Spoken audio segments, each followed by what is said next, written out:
शिवलिंग को ऊपर कुत्ता गंदा किया, ये बात देख करके महर्षि दयानंद को सनातन धर्म से विश्वास उठ गया। हालांकि उन्होंने भी समझा नहीं, उन्होंने भी गलती की, लेकिन उनका कहना यह था जब ये शिवलिंग अपनी रक्षा नहीं कर सकता, कुत्ता इसको गंदा करके चला गया, ये कुत्ते को नहीं भगा सका, तो हमारी रक्षा क्या करेगा। गलत है आस्था करना, दिन रात उसी पत्थर को पूजते रहे और कहें कि मेरा भला करेगा। वो अपना भला नहीं कर सकता, वो अपनी रक्षा नहीं कर सकता। भगवान कुछ और है। उन्होंने एक अद्वैत ब्रह्म की उपासना की। अब आप कहेंगे मंदिर ना होते, मूर्ति ना होती, मस्जिद ना होता, मजार ना होता, इतने देवी देवताओं के मंदिर ना होते तो क्या होता। आप देखते हैं उस मंदिर में हजारों लोग जाते हैं। आप अपना दुख जाके भगवान से कहते हैं, लेकिन और लोग भी अपना अपना दुख कहते हैं।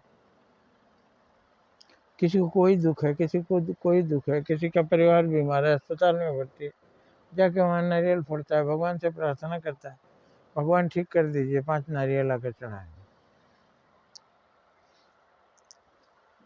अब वो भगवान को कह करके उतना दिन बिता लेता है जितना दिन इलाज चलता है, और एक दिन उसका परिवार ठीक भी हो जाता है और वो 5 नारियल ले जाके चढ़ाता है। इतना दिन अगर वो वहाँ सहारा नहीं मिला होता, मंदिर ना होता, तो क्या होता है, वो सोच सोच के उसका ब्रेन हेमरेज हो जाता है, हार्ट फेल हो जाता है, रात दिन रोता चिल्लाता। तो सहारा मिला ना भाई। और मूर्ति में ही तो भगवान है, आपके अंदर भगवान है तो आपका शरीर क्या है, मूर्ति है। उसके अंदर चैतन्य जो है वही भगवान है। वो निकल जाते हैं तो ये शरीर बेकार पत्थर ही हो जाता है। तो पत्थर की मूर्ति में मान के चले कि उसमें भगवान है और वो सुन रहे हैं। उनको मैं जो कह रहा हूँ सुनेंगे। उनसे मैं चोट टाकू तो नहीं हूँ, कोई गलत चीज तो नहीं मांग रहा हूँ।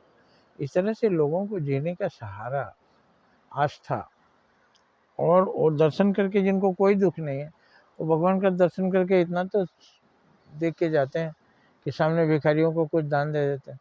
उसी तरह से कोई बीमार मिलता है उसकी मदद करते हैं, कोई परेशान रहता है। ये हमको चेतना, ये हमको दृष्टिकोण कहाँ से मिलता है दया करने का?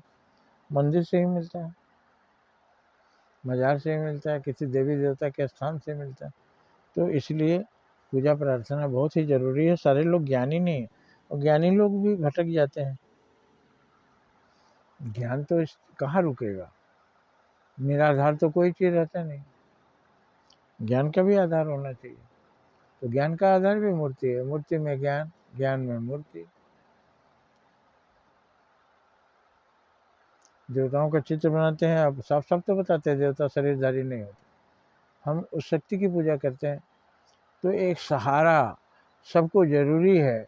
बेसहारा और सहारा दोनों में फर्क है, अनाथ और सनाथ दोनों में फर्क है।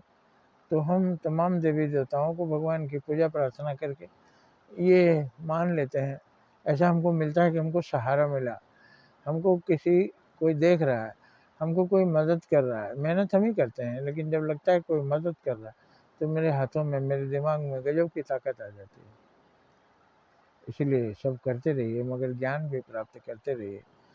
केवल मूर्ति पूजा डाकुओं की तरह की डकैती करेंगे लेकिन 3 घंटा पूजा करेंगे तो भगवान को मूर्ख बनाते हैं। भगवान जैसे कुछ जानते नहीं कि तो क्या है। इसलिए हम अच्छे बने, मंदिरों में भी जाएं। हजारों लोग आपके पास तो नहीं आएंगे, मंदिर के पास जाएंगे। मंदिर में आप जैसे बहुत सारे ज्ञानी हैं बताते हैं, तो इनसे हमें सहारा मिलता है। जय हिंद, जय भारत।